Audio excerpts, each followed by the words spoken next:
আমরা ইংরেজিতে কথা বলতে গেলে প্রায় সমস্যায় পড়ি যে কখন কিভাবে আমরা ইংরেজিতে আপনি কিভাবে তুমি ব্যবহার করব। তা আসুন একটু দেখি যে আমরা ইংরেজিতে কিভাবে আপনি আর কিভাবে তুমি ব্যবহার করতে পারি।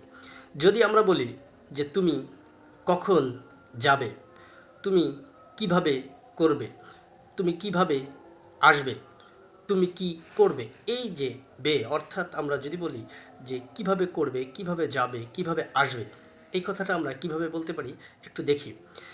যদি আমরা বলি যে তুমি কখন আসবে, তাহলে আমরা এভাবে বলতে পারি when will you come, when will you কাম।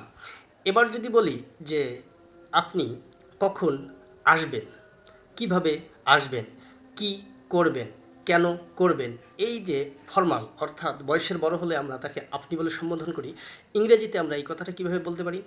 তাহলে আমরা উইলের জায়গাতে উড ব্যবহার করতে পারি, ব্যবহার করলেই তাহলে এটা ফর্মাল হয়ে যায়। তাহলে একটু দেখি যে আপনি কখন আসবেন, তাহলে আমরা এটা ব্যবহার করতে পারি when would you come, when would you come. আপনি কি করবেন, what would you do, what would you do. আপনি কেন করবেন, আপনি কেন করবেন, তাহলে আমরা এটা এভাবে বলতে পারি why would you do, why would you do.